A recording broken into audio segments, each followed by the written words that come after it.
Déjà pour dire à Monsieur Glaise que oui, les élus écologistes de l'époque, qui sont les mêmes qu'aujourd'hui, ont porté le projet de densification de 500 logements, de la crèche, de la route. Monsieur Najowski, par votre intervention, vous venez en effet de nouveau de montrer ce que j'ai dit, c'est-à-dire qu'en fait vous vous appropriez le projet grâce soi-disant au PLU bioclimatique, alors que vous aussi, vous aviez porté ce projet de densification qui détruisait totalement le jardin. Donc arrêtez, vous êtes d'une malhonnêteté intellectuelle et il est important de le rappeler. Le jardin, il a été sauvé par la région Île-de-France, d'accord, qui a remis à plat entièrement votre projet de bétonisation.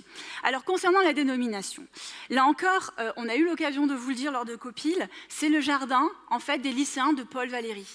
Et pour l'instant, il n'a pas vocation à changer de nom, parce que même si la région met son foncier à disposition et à l'ouverture des habitants, ça reste le jardin des lycéens de Paul Valéry, et pour l'instant, ça a vocation à le rester.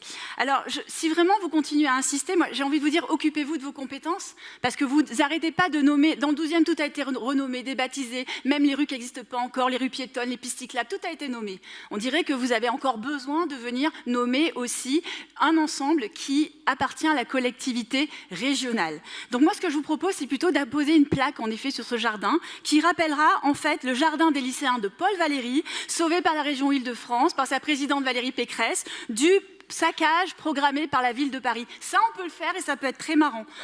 Moi, ce que je voulais vraiment vous dire, c'est occupez-vous, notamment dans le 12e, des préoccupations au quotidien des Parisiens. La propreté, l'aménagement, le périscolaire dans le 12e qui a de gros problèmes, et vous le savez, de la mobilité. Mais arrêtez de votre énergie à vouloir renommer, rebaptiser, dénommer, surtout quand ce n'est pas votre compétence. Alors faites votre travail, hein, là où vous en avez la compétence, et cessez de vouloir empiéter sur celle des autres collectivités. Je vous remercie.